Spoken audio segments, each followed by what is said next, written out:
Eu vejo uma questão que pra mim é muito cara e é muito particular, e por isso que eu queria muito falar de nutrição, por isso que chamamos você, é nossa relação com a alimentação.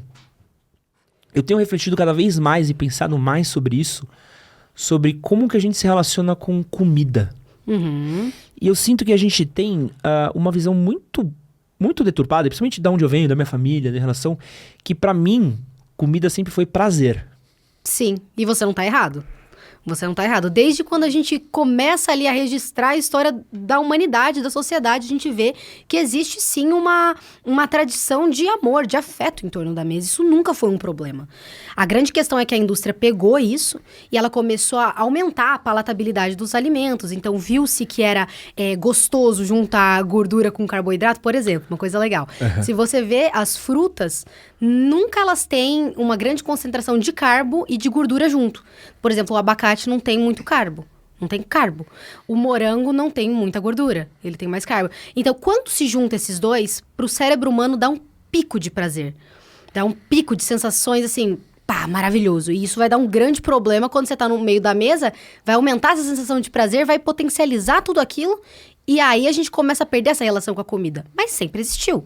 Então, sempre a gente girou em torno da mesa pra conversar, pra fazer relações. Isso não é um problema. O problema é quando a gente perde o controle disso e essa sensação começa a dominar a nossa vida, e não o contrário. E você falou sobre controle, que foi exatamente uma coisa que... Por isso que eu tenho falado que eu tenho pensado muito e refletido muito nos meus processos, porque eu comecei a pensar da onde eu tenho revisto a minha alimentação. De onde foi que eu comi mal? Como é que foi que eu comecei a ter uma relação um pouco descalibrada com a alimentação? E eu comecei a parar que na minha família tem vários processos que a gente nunca parou pra ter. Então, por exemplo, era muito comum na minha família cortar uma banana, botar num prato e virar açúcar em cima. Caramba, entendi. Era muito comum na minha família comer uma lata de leite condensado. Alguém abria uma leite condensado e comia. Pum, direto na lata. E isso foi ser uma coisa que era normal na minha família. E aí depois, quando eu fui conhecer outros contextos, eu falei assim, pera, não, isso aqui... Não é normal comer uma lata de leite condensado? Não é normal comer açúcar puro com a banana? E foi quando... E foi parte do processo. Então, por mais que isso eu consiga mudar, eu fui percebendo que essa parte dessa descontrole, desse descalibre... E tô evitando aqui usar a palavra compulsão. Mas foi quando eu comecei a entender que da onde eu venho, da educação que eu tive... A gente tinha uma relação muito errada com a comida, assim. Tipo, comia-se muito, comia-se completamente descalibrado, comia-se sem equilíbrio. E isso vem muito da minha família.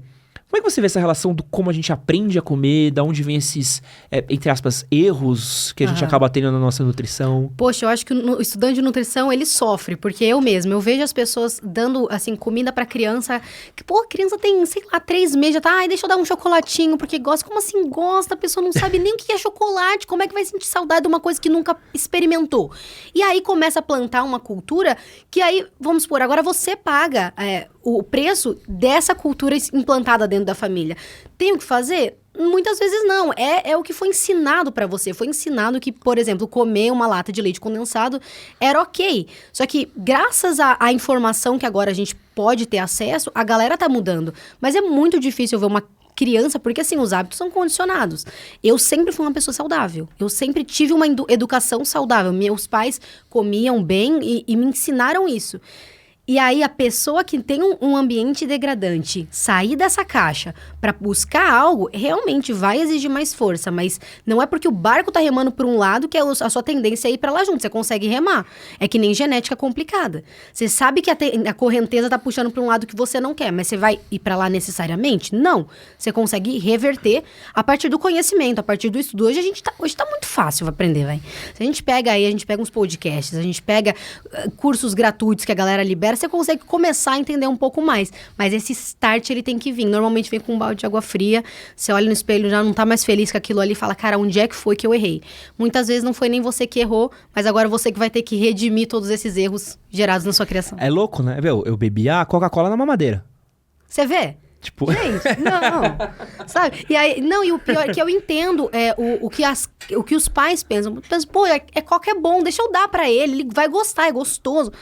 E ninguém tá pensando na nutrição, ninguém tá pensando que a criança ela só precisa de nutrientes para se desenvolver. Aquele momento, ele forma muita conexão com os alimentos. Então, se for atribuído muito chocolate, muito doce, claro que a pessoa vai ter mais vontade de doce pra frente, sabe? Então, é triste, mas hoje em dia a galera tá mudando, mas antes mesmo era complicado. Era muito complicado. Esse que você acabou de assistir foi um corte do nosso podcast sobre nutrição com a Daiana Parisato. Se você quiser assistir o episódio completo, vou deixar ele aqui do lado, junto com outro vídeo que com certeza você vai gostar, e um botão para você se inscrever aqui no nosso canal de cortes. Valeu!